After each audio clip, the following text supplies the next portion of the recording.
This channel does not promote any violent, harmful, or illegal activities. All content provided by this channel is meant for educational purpose only. নমস্কার, the ওয়ালে আপনাদের স্বাগত। আজ আমাদের বিষয় বিএনপির কেন আওয়ামী লীগকে পাশে দরকার। আপনারা সবাই জানেন যে আগামীকাল 1 ফেব্রুয়ারি আওয়ামী লীগ তারা বাংলাদেশের নতুন উদ্যমে পথে নামার সিদ্ধান্ত নিয়েছে। এর আগে গত 10 নভেম্বর শহীদ নূর হোসেন দিবসেও একটি কর্মসূচির ঘোষণা আওয়ামী লীগ দিয়েছিল, কিন্তু সেই কর্মসূচি তারা খুব বেশি ভালো করে পালন করতে পারেনি। আগামীকালের যে কর্মসূচির বিষয়টি, এটা নিয়ে আওয়ামী লীগ একটা বড় বিবৃতি দিয়েছে। প্রচুর তারা সোশ্যাল মিডিয়াতে প্রচার করছে যে আগামীকাল তারা ইউনূস সরকারের বিরুদ্ধে একটা বড় কর্মসূচি আগামীকাল অর্থাৎ 1 ফেব্রুয়ারি থেকে 18 ফেব্রুয়ারি পর্যন্ত তারা কর্মসূচি দিয়েছে। এর মধ্যে 9 দিন তারা ময়দানে থাকবে। আগামীকাল প্রচারপত্র বিলি এবং আরো আনুষঙ্গিক কর্মসূচি আছে, এবং পরবর্তী দিনগুলিতে বিক্ষোভ কর্মসূচি, বিক্ষোভ মিছিল, এরকম অনেক কিছুর কর্মসূচি তারা দিয়েছে। এবং ফাইনালি 18 ফেব্রুয়ারি দল বাংলাদেশে হরতাল পালন করবে বলে তারা ঘোষণা দিয়েছে। এখন প্রশ্ন হচ্ছে যে আওয়ামী লীগ এইটা কতটা সফল করে তুলতে পারবে। যদিও এ কথা ঠিক যে 5 আগস্টের পর থেকে এখন পরিস্থিতির গুণগত পরিবর্তন হয়ে গেছে। সবচেয়ে বড় যে পরিবর্তনটি সেটি হচ্ছে যে ইউনূস সরকারকে নিয়ে যে জন আকাঙ্ক্ষা তৈরি হয়েছিল, সেই জন আকাঙ্ক্ষা এখন জন উৎকণ্ঠা, জন উদ্বেগে পরিণত হয়েছে। তার মূলত কারণ দুটি।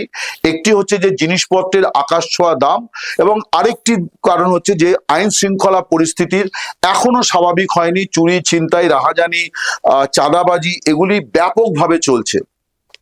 স্বভাবতই যারা একটা কিছু ভালো কিছু প্রত্যাশা করেছিলেন তারা চূড়ান্ত হতাশ হয়েছেন।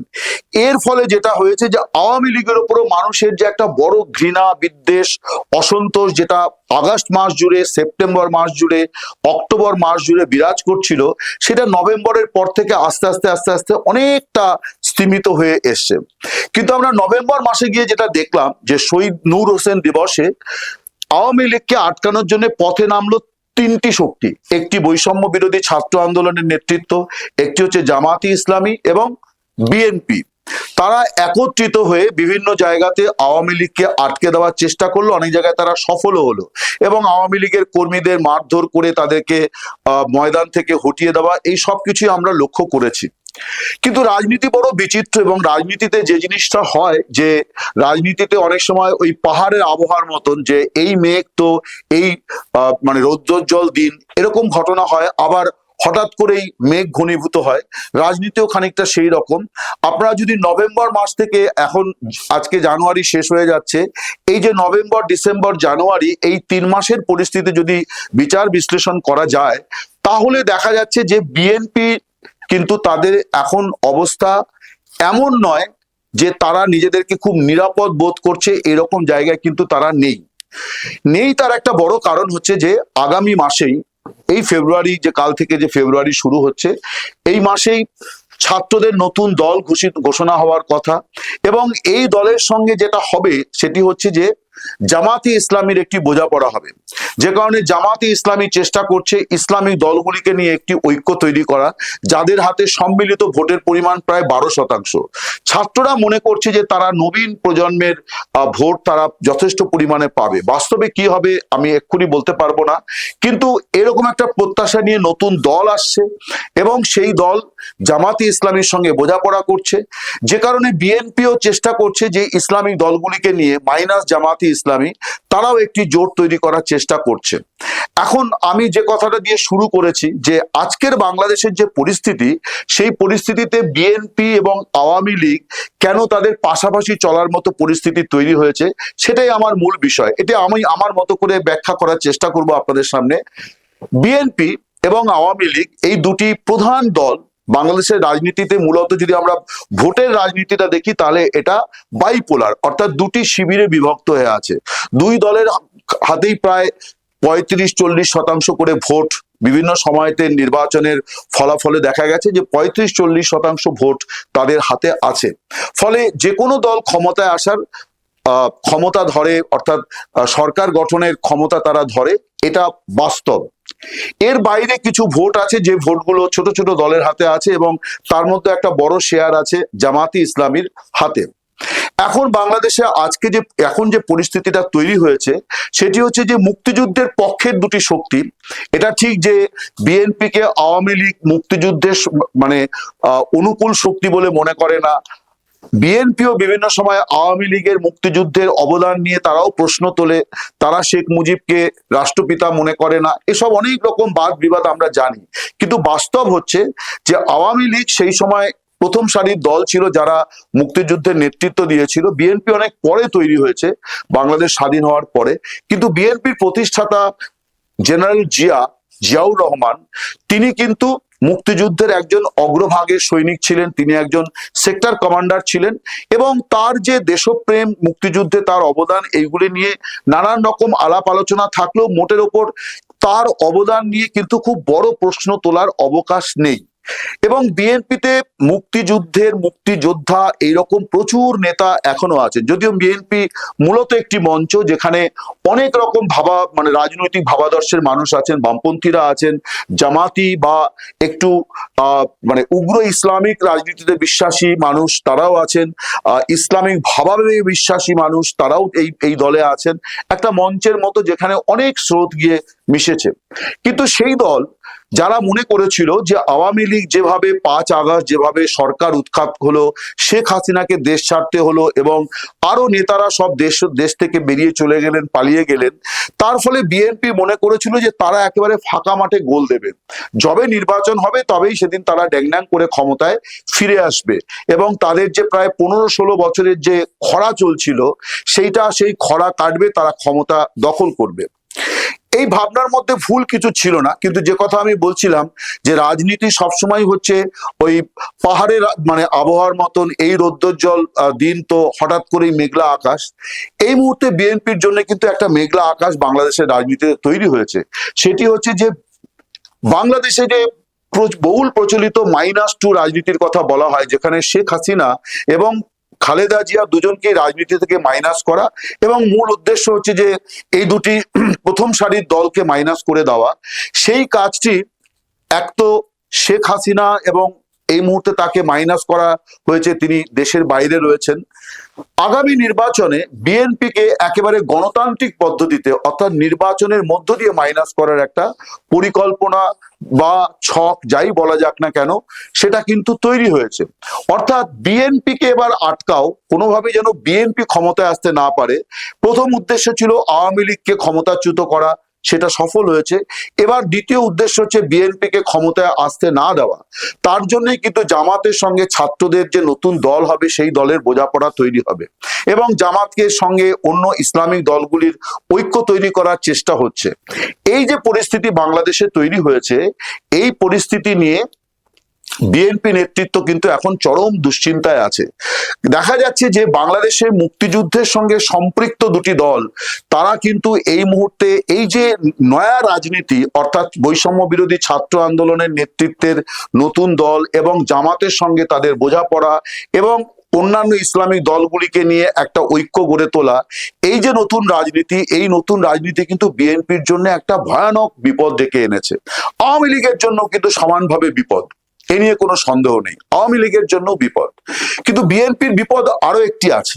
বিএনপির বিপদ হচ্ছে যে বিএনপির যারা জাতীয় নেতৃত্ব, তাদের অবস্থান নিয়ে সত্যি কোনো প্রশ্ন তোলার অবকাশ নেই। অন্তত 5 আগস্ট পরবর্তী তারা যে রাজনীতি করছেন, সেই রাজনীতিতেও তারা কিন্তু মুক্তিযুদ্ধ এবং বাংলাদেশের যে স্পিরিট, সেটাকে রক্ষা করার নানা রকম চেষ্টা তারা করেছেন। যেমন 72-এর সংবিধান বদলের তারা বিরোধিতা করেছেন, যে পূর্ণাঙ্গ সংবিধান একেবারে বাতিল করে দেওয়ার তারা বিরোধিতা করেছেন, বলেছেন সংস্কার হতে পারে।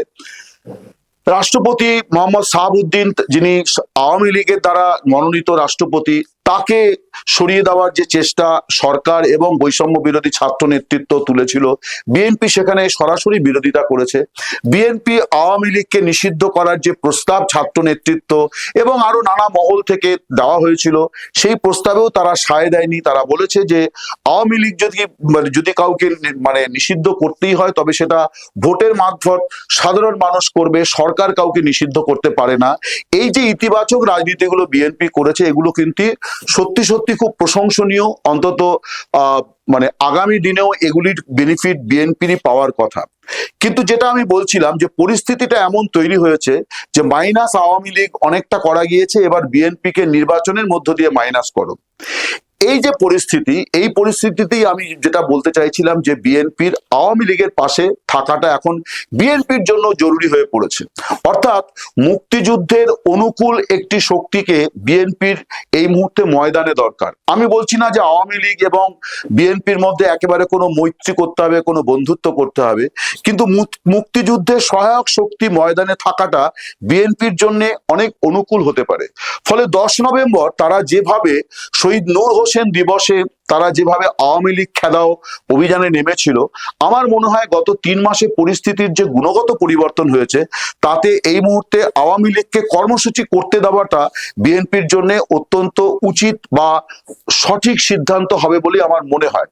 এটার আরো একটি কারণ আমি বলতে চাই, সেটি হচ্ছে যে আমি যেটা বলছিলাম যে বিএনপির জাতীয় নেতৃত্বকে নিয়ে কোনো প্রশ্ন নেই।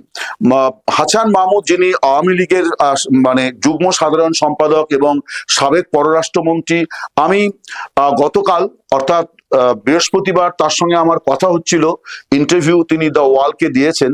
সেই ইন্টারভিউতেও কিন্তু বিএনপির যে মানে জাতীয় নেতৃত্বের যে ভূমিকা, তিনি সেই ভূমিকাকে ইতিবাচক বলেছেন।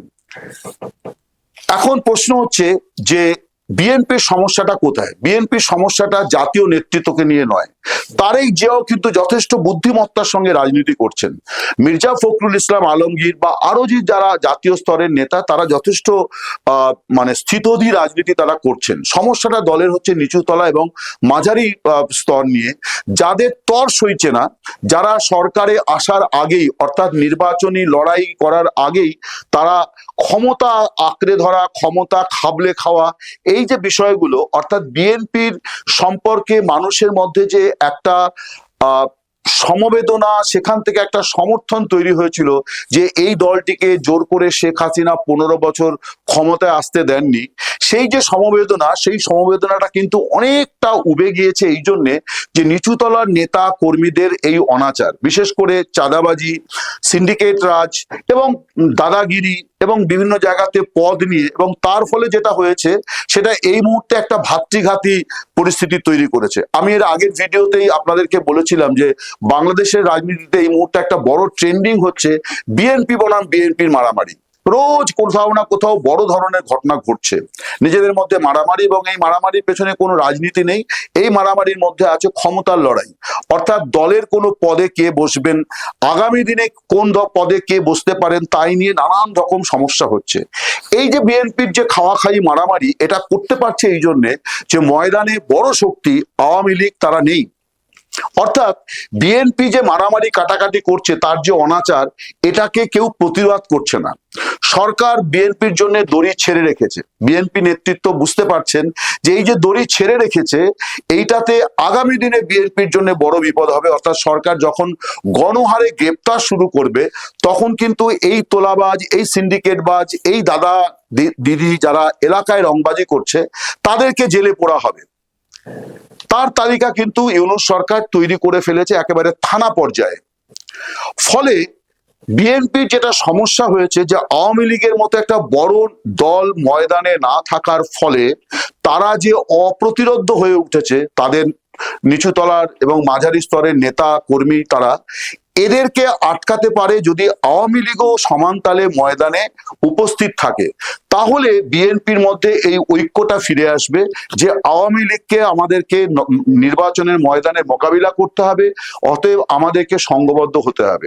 এই যে তারা সংঘবদ্ধ হচ্ছে না, তারা নিজেদের মধ্যে মারামারি কাটাকাটি করছে, তার একটা বড় কারণ ময়দানে আওয়ামী লীগ নেই।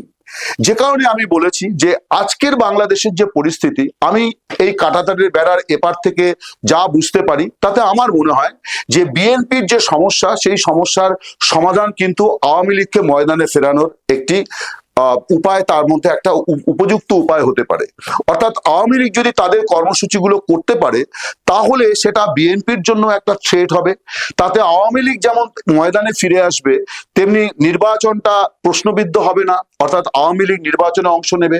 বিএনপির উচিত হবে না এমন কোনো নির্বাচনে জিতে আসা যে নির্বাচনটা আওয়ামী লীগ ছাড়া নির্বাচন হবে এবং যেটা প্রশ্নবিদ্ধ হয়ে যাবে। স্বভাবতই আমার নিজের মনে হয় যে বিএনপির এই মুহূর্তে আওয়ামী লীগকেই পাশে বেশি দরকার।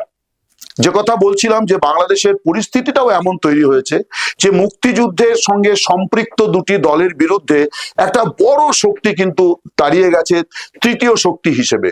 এই তৃতীয় শক্তিকে মোকাবিলা করাটা বিএনপির একার পক্ষে সম্ভব হবে কিনা এটা নিয়ে একটা বড় প্রশ্নচিহ্ন আছে। অর্থাৎ যদি 300 আসনের, এখন যে 300 আসনের জাতীয় সংসদ, এই 300 আসনেও যদি নির্বাচন হয় তাহলে 151 অর্থাৎ অর্ধেকের থেকে বেশি, এই 151 আসন জয় করাটা কিন্তু বিএনপির পক্ষে যথেষ্ট কঠিন। তার কারণ বিভিন্ন আসনে যদি একটা সার্টেন পোর্শন ভোট এই ছাত্রদের দল এবং জামাতের জোট মিলে কেটে দেয় তাহলেই কিন্তু বিএনপি বড় ধরনের বিপাকে পড়ে যাবে। এবং অতীতের নির্বাচনগুলোর যে পরিসংখ্যান সেখান থেকে দেখা যাচ্ছে যে সামান্য সামান্য বিএনপি এবং আওয়ামী লীগের মধ্যে কোথাও 1%, কোথাও 2%, এইরকম ভোটের ফারাক, কিন্তু আসনের ফারাক বিরাট। কখনো দেখা গেছে বিএনপি প্রচুর আসন পেয়েছে, কখনো দেখা গেছে আওয়ামী লীগ প্রচুর আসন পেয়েছে। তার মানে আসনের যে দখলদারিটা সেখানে সামান্য সামান্য ভোটের এদার ওদার হয়ে গেলে পরে একটা বড় ধরনের বিপদ এসে তৈরি হয়, যেখানে আপনি আসন হাতছাড়া হবে, ভোট হয়তো পাবেন। আমার মনে হয় যে এই যে পরিস্থিতিটা তৈরি হয়েছে তাতে খালেদা জিয়া এবং শেখ হাসিনা তাদের সম্পর্ক যতই সাপে নেউলে হোক না কেন, রাজনৈতিক বাস্তবতা বলছে যে এখন অন্তত আওয়ামী লীগকে কিছুটা স্পেস দেওয়াটা বিএনপির নিজের জমি পুনরুদ্ধার এবং রক্ষা করার জন্য অত্যন্ত অত্যন্ত জরুরি। নমস্কার, শুভরাত্রি, ভালো থাকবেন।